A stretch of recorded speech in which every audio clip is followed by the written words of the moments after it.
Hi, I'm Miriam Manzo, and this is MMI Design.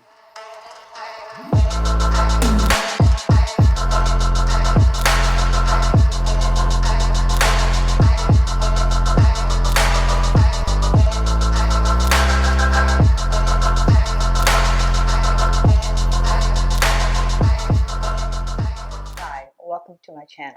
Today we're going to go through 3 bedrooms. We've got a masculine bedroom, a feminine bedroom, and then this bedroom here where I took a generally what's considered a masculine color, blue, and I'm going to show you how I made it so that it is more gender neutral and can really be used as a guest room for both men and women. And we'll talk a little bit about the details that I considered when doing the design of these bedrooms.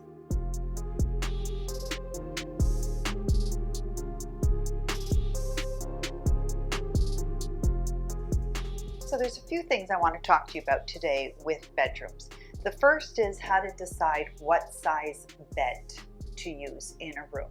In this particular room, I did go with a queen size, although the room could have supported a king size. So it's important to know the sizes of your beds. If you're using a king size bed, the mattress alone is 78, which means by the time you put a headboard, you're going to be anywhere between 80 to 84, depending on the style of that headboard.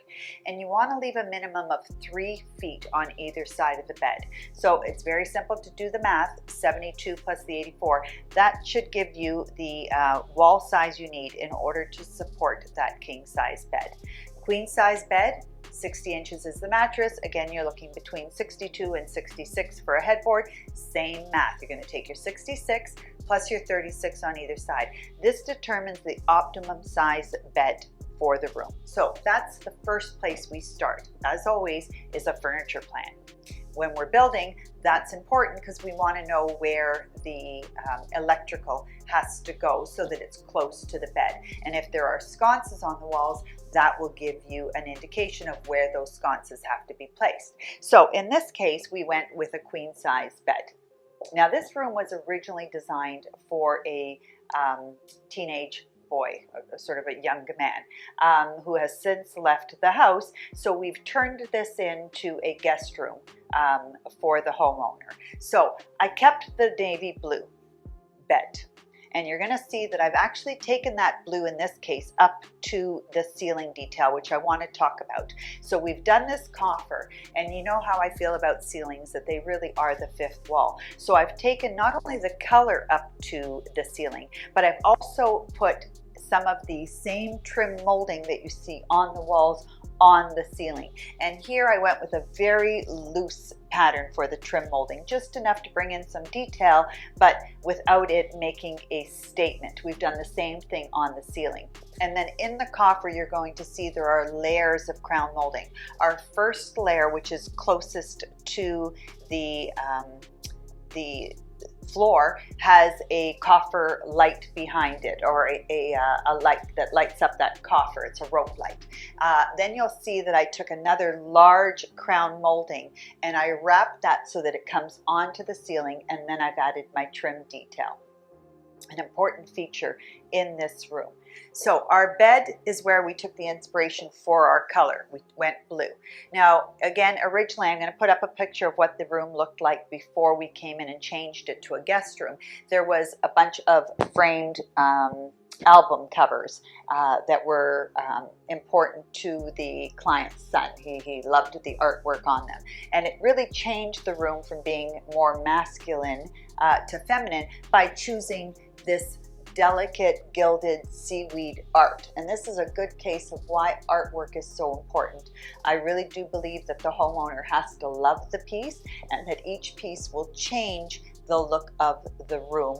And we talk about, again, what feel do you want. So this gilded seaweed, which is available through our office, really lightened up the look of the room compared to when the framed albums were on the wall. So the bed is quite simple. We always do a large sham at the back. And then we do our smaller cushions, and then we always do a bolster of some type on our beds. I love to do custom bedding. Here it's mixed with crisp white sheets for a light look, but I love to bring the design details into the room with fabrics. So the nightstand behind me again is still fairly masculine, being that it's this rich walnut color, and we custom made these ottomans really to fill in the space underneath the table. And then also when the teenager was here, if his friends were over, he had extra seating to pull out. And then I've lightened the accessories, gone a little bit more feminine with them. Also brought in these beautiful framed crystal geodes, again available through our office. So again, bringing in a little bit of a feminine detail to mix with this masculine color of the blue. And then one of the best things you can do in a home, if you have the right scenario, is a window bench. It 100% adds value to the house. People love window benches, and especially when they're done here where we've incorporated storage. It is a bit of a financial commitment, but one that you'll get back when you sell the house. And then we've used a very luxe fabric for the bench of this, but then actually did inexpensive pillows for, again, that sort of high-low. So again, you can see the trim work here is kept purposely very, very light. I didn't want it to make a huge statement. I just wanted to make sure that it brought some interest. And I went with a neutral color on the wall. So again, had these walls been navy, that would have made it more masculine, but I chose to keep the color very neutral. The bed can be changed, the ceiling color can be changed. I did make a commitment of blue in this room though, and I'm going to show you that in a minute. Which would be a little bit harder to change, but you could still pull out some of the other blues and tone down the blueness of this room if you wanted to down the road. So let's take a look at my next design decision once I had the furniture plan done. So the next design decision was one that I made while designing the house itself. So because we were in on this project from the build stage, and I worked with the architect to plan the spaces, I was able to shift the doorways to the closet and the bathroom in order to accommodate this piece of furniture here. So I'm a huge proponent of built-in furniture. When you have the right built-ins, which are an investment at the get-go, you don't really need other furniture in the room. And again, they are sold with the house, so you are getting your money back once you sell the house, because that's all factored into the cost of the house. So for this built-in, I knew that I wanted storage, and we knew that the homeowner wanted TVs in every room. So information number one that we needed was the size of the TV. Once I had the specs for the TV, we designed the unit around it. We also asked the question of all of our clients, what components are going to be used with the TV? We also need the specs of that. The more you plan ahead, the more you will get the right function out of these built-ins, which are bringing both function and beauty to a room. So again, lots of storage, lots of display, more storage. Now, you'll notice that I did not take this particular piece up to the ceiling, which normally I would, and I would have the room's crown built in to join it. We did not do that in this case. The rooms had different crown moldings, and we wanted to design one unit that could be changed slightly for each room so that it felt new and fresh in each room. So I purposely kept the height of these units down and had them acting more of a freestanding piece, even though technically they are built in. So this is where I committed to that blue, which we see on the ceiling again. And again, as I said, if you wanted to change the room to being less masculine and less blue, this could still stay with a couple of accents in the blue and not read as much of a blue room as it is right now. So again, this piece was designed for 3 different rooms. What we did to change up the look of it was each room got their own color, each room got their own leg detail, and each room got their own handles or hardware, which really you have to consider these things as the jewelry of the room. Lighting changes the impact of a room, and you want to light in layers. You want to have your ceiling lights, your pot lights. You want to have a hanging fixture, which brings a decorative element to lighting. And then you want to have lights that are task lighting, your lights near your bed, your desk lamps, that sort of thing, so that the lighting is more towards your face and your eyesight or your sight line. And by layering the room, this is how you get that really functional lighting for the room, but also that glow that you see in movies and from the outside, because you're lighting the room in layers. So that and your hardware are the jewelry of the room. It's worth spending a little bit extra because it really makes a room and a piece sync. Let's take a look at the next section.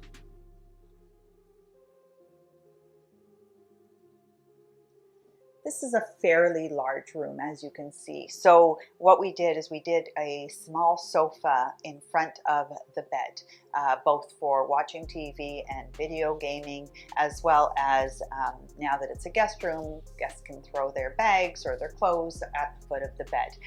To save money, we did go with an inexpensive vinyl, which gives you the look of leather for sure. Great look, but I do want to make sure that people understand vinyl does not have the give leather does. So when using it for seating, you need to keep in mind it isn't going to conform to your seat the way leather will. So there is a little bit of a slide factor. I always tell my clients this because the way to combat that is to do a microgel or down-filled seat. So whatever you think you're saving on the vinyl to get the true comfort, you're going to have to spend a little bit more on the vinyl. This case, the client went with the vinyl as well as not doing a microgel, and there have been a few complaints that the client's son feels that it's a little bit slippy slidey. So I just wanted to kind of mention that. Now, because it is a guest room, we wound up bringing in a desk after the fact. So just a small little area. Again, if it's a guest, a woman, she can sit and do her makeup here. If the bathroom's occupied.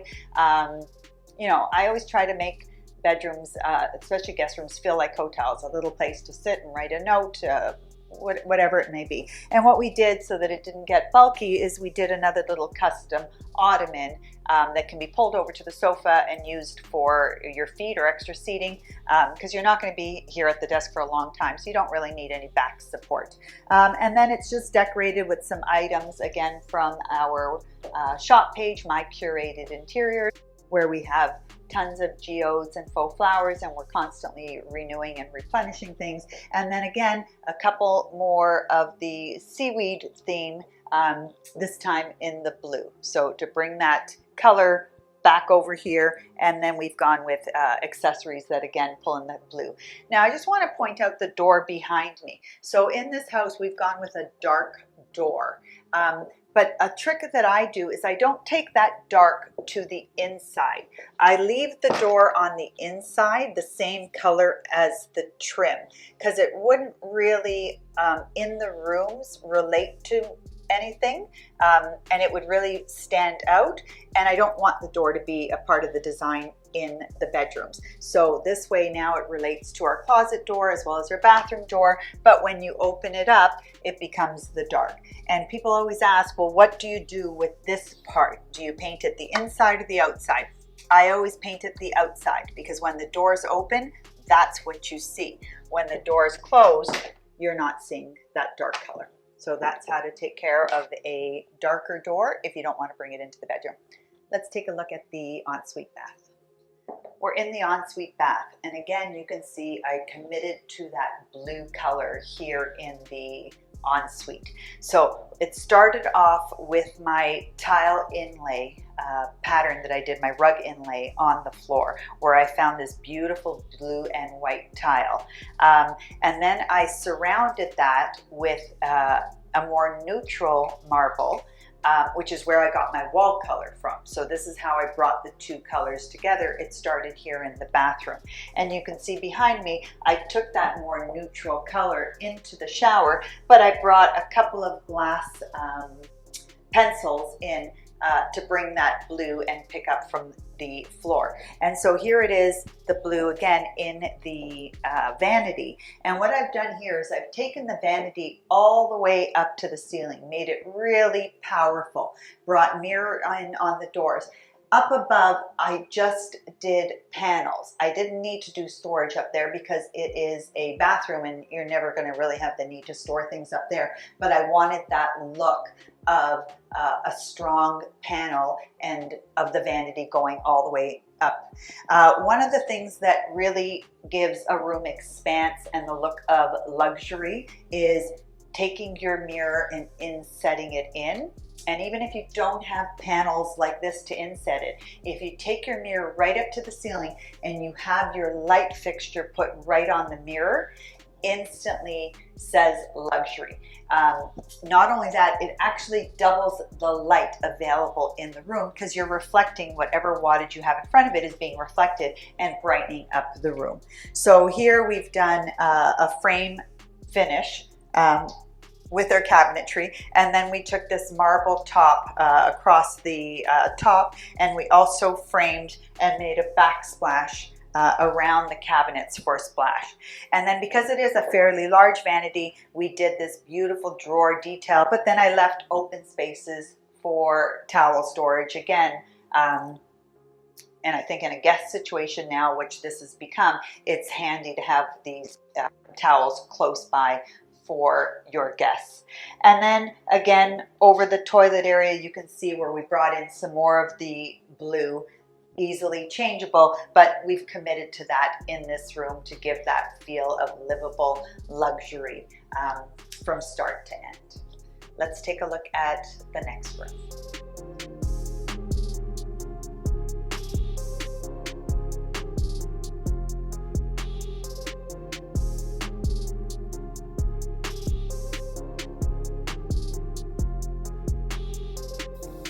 Thanks for joining us today. Don't forget to like and subscribe. And in the comments below, let us know how we're doing and what you'd like to see. I'm Miriam Manzo.